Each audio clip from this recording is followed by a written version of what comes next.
नमस्कार, जय श्री हरि। स्वागत है आप सभी का हमारे YouTube चैनल दिव्या एस्ट्रो में और मैं हूं आप सभी के बीच दिव्या। आज की इस वीडियो में हम सभी पुरुषोत्तम मास के महात्म्य का 9वां अध्याय करने जा रहे हैं। सूत जी बोले, तदंतर विस्मय से युक्त नारद मुनि ने मेधावी ऋषि की कन्या का अद्भुत वृत्तांत पूछा। नारद जी बोले, हे मुने, उस तपोवन में मेधावी की कन्या ने बाद में क्या किया और किस मुनि श्रेष्ठ ने उसके साथ विवाह किया? तब श्री नारायण बोले, अपने पिता को स्मरण करते करते और बराबर शोक करते करते उस घर में कुछ काल उस कन्या का व्यतीत हुआ। सिंह से भागती हिरणी की तरह घबराई हुई, सूने घर में रहने वाली, दुख रूप अग्नि से उठी हुई भाप द्वारा बहते हुए अश्रु नेत्र वाली, जलते हुए हथकमल वाली, दुख से प्रतिक्षण गर्म श्वास लेने वाली, अति दीना, गिरी हुई सर्पिणी की तरह अपने घर में संरुद्ध, अपने दुख को सोचती और दुख से मुक्त होने के उपाय को न देखती हुई, उस कृशोदरी को उसके शुभ भविष्य की प्रेरणा से सांत्वना देने के लिए उस वन में अपनी इच्छा से ही पर क्रोधी, जिनको देखने ही से ही इंद्र भयभीत होते हैं, ऐसे जटा से व्याप्त साक्षात शंकर के समान भगवान दुर्वासा ऋषि आए।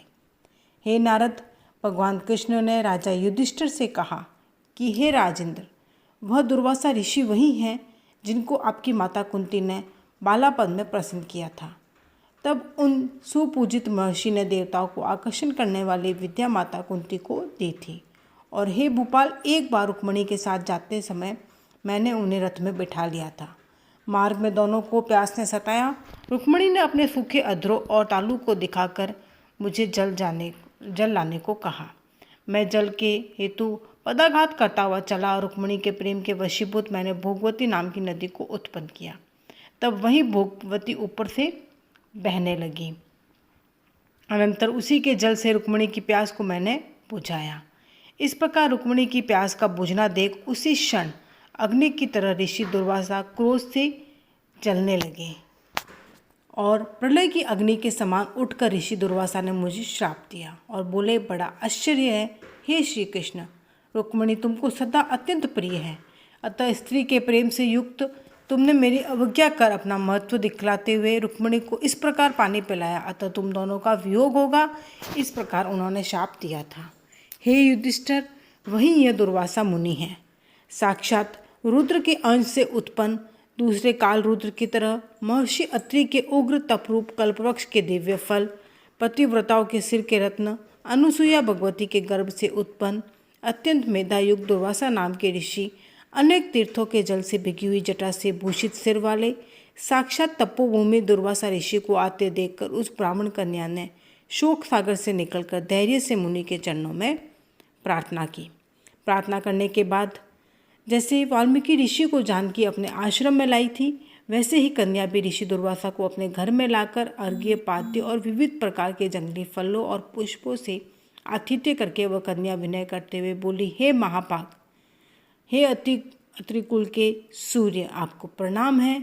हे साधो, मुझ अभाग्या के घर में आज आपका शुभागमन कैसे हुआ? हे मुने, आपके आगमन से आज मेरा भाग्योदय हुआ है, अथवा मेरे पिता के पुण्य के प्रवाह से प्रेरित आप मुझे सांत्वना देने के लिए ही मुनि सत्तम आए हैं।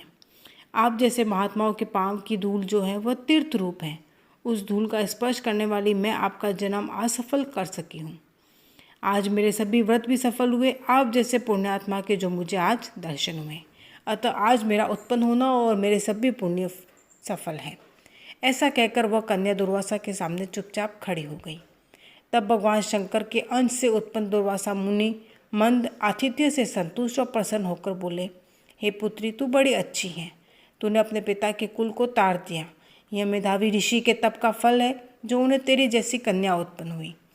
तेरी धर्म में तत्परता जान कैलाश से मैं यहाँ आया और तेरे घर आकर तेरे द्वार मेरा पूजन हुआ।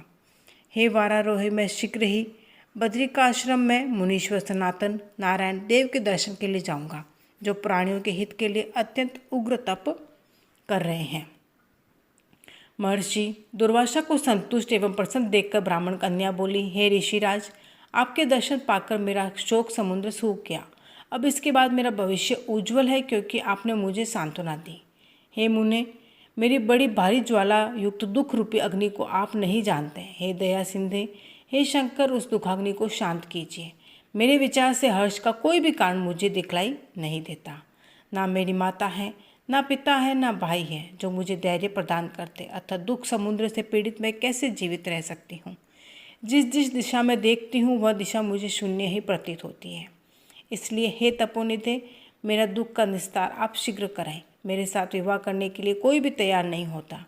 इस समय मेरा विवाह न हुआ तो मैं शूद्रा हो जाऊंगी। इसी भय से ना मुझे निंद्रा आती और ना भोजन में मेरी रुचि होती है। हे ब्राह्मण, अब तो मुझे मृत्यु के अतिरिक्त और कोई मार्ग नहीं सूझता। ऐसा कहकर आंसू बहाती हुई वह कन्या ऋषि दुर्वासा के सामने चुप हो गई। तब ऋषि दुर्वासा कन्या का दुख दूर करने का उपाय सोचने लगे। श्री नारायण बोले, इस प्रकार मुनि कन्या के वचन सुनकर और इसका अभिप्राय समझकर बड़े क्रोधी मुनिराज दुर्वासा ने उस कन्या का कुछ हित विचार पूर्ण कृपा से उसे देखकर सारभूत उपाय बताया।